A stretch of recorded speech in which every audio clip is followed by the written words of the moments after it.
Hi there, and welcome once again to Tom's Hit Parade.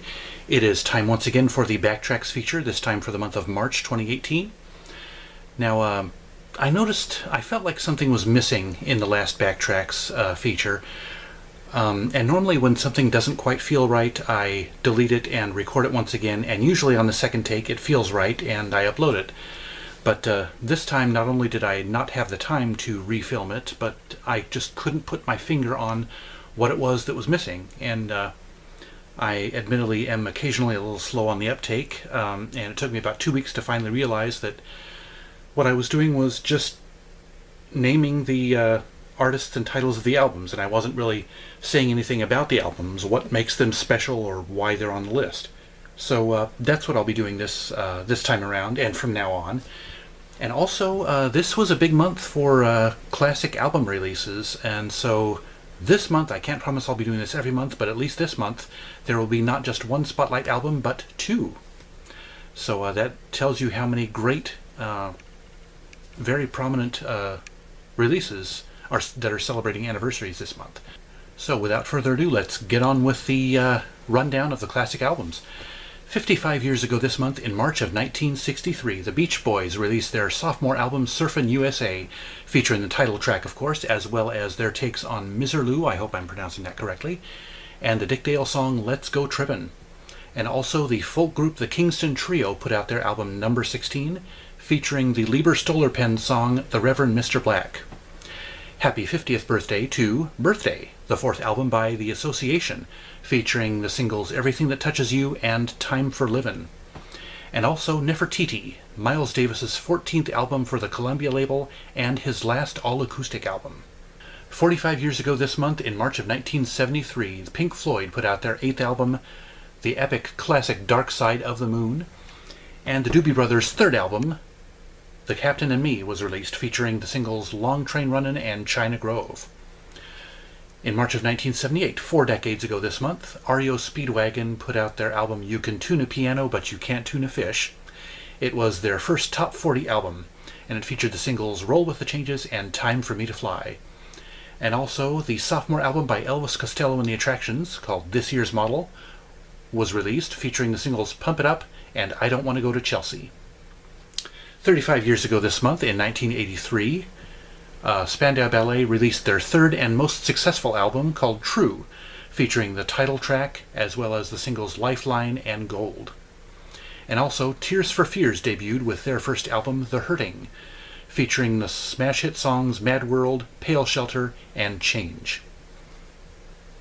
3 decades ago this month, in March of 1988, the Talking Heads released their final album, called Naked, featuring the songs Blind and Nothing But Flowers.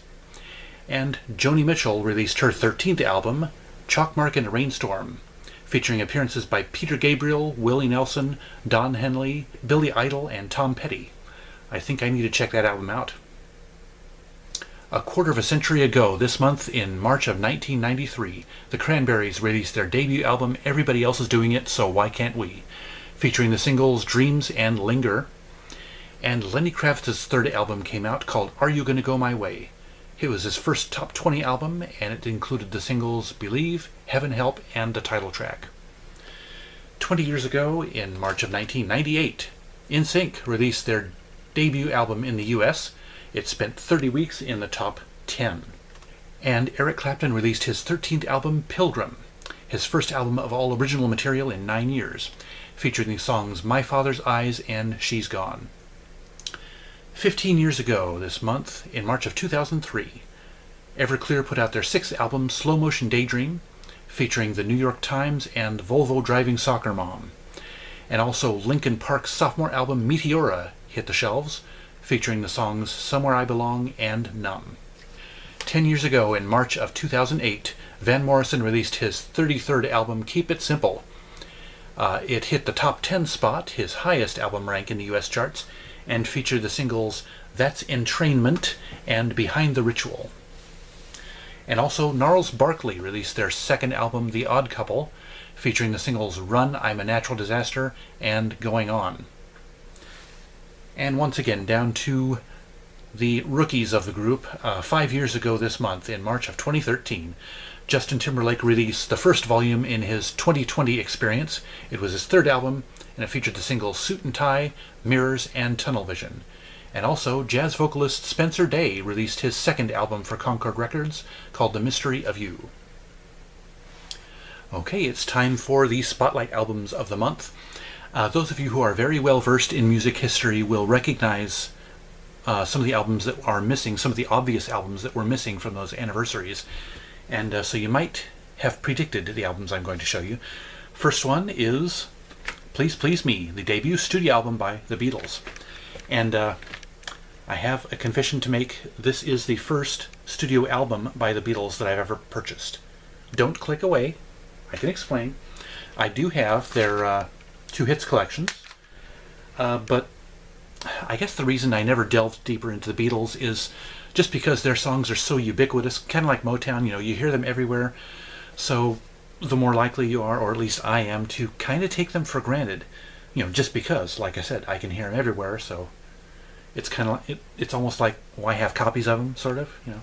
But let's just say I've seen the light, I guess you'd say, on my mistake in not picking up the Beatles' actual albums. There's some great lesser known or unknown songs on here that only the true fans really know. I mean, I had heard Do You Want to Know a Secret before, but I'd completely forgotten about it. Of course, it was familiar as soon as I heard it. And then there's some great, you know, their covers of other people's songs are fantastic. I mean, hey, it's the Beatles. I mean, they're going to be fantastic, obviously. But yeah, I mean, I could say a great thing about every one of these songs.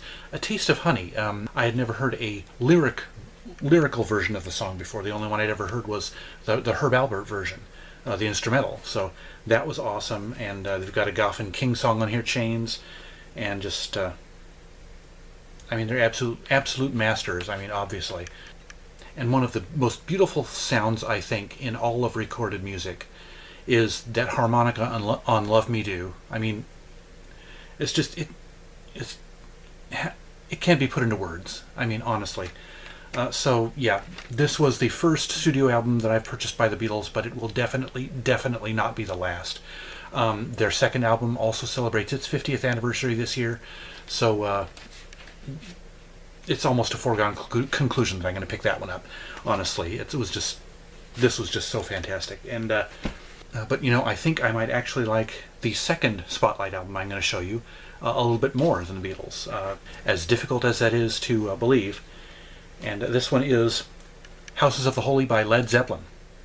Now, obviously, you know, Led Zeppelin's another group that I have. I have their hits collection, Mothership, but nothing beyond that. And you know, this, as I said in previous Backtracks features, I'm using this to start exploring classic albums more, the ones that I've ignored up until now. So, you know, give me some time. You know, have some patience with me. But yeah, this album is you hear the name Led Zeppelin and you think, okay, hard rock. But these guys showed so much nuance and so many different textures and colors to their music on this album. I was completely blown away. I mean, there are just 8 songs on here, but every single one is unbelievable. I mean, the Rain song is probably my favorite.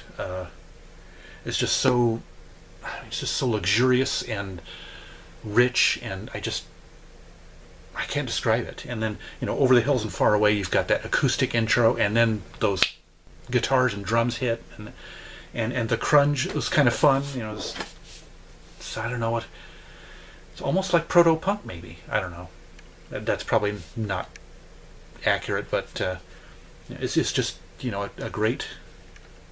You know, Dancing Days was great, and Jamaica, obviously, everybody knows that one. Great reggae song.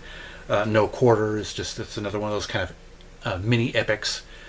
And then The Ocean. I don't know if it's if they have a tendency to do this on all albums, or if it was just on this album to put songs with irregular beats to close both side 1 and side 2. But yeah, and I love the beat change up on The Ocean. I mean, it was just fantastic. So I can't say enough good things about that album, about either. And the same goes with Led Zeppelin. My first purchase of theirs, but most likely not my last. You know, beyond greatest hits, of course.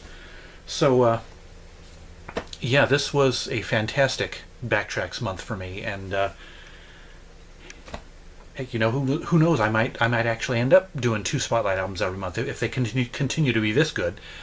So, but yeah, what's your favorite March anniversary release? Go ahead and tell me in the comments, and please subscribe if you haven't yet. I appreciate all the subscribers that I've gotten by now. 7 subscribers, wow! But yeah, thank you very much for watching, and remember, life's too short to be a music snob.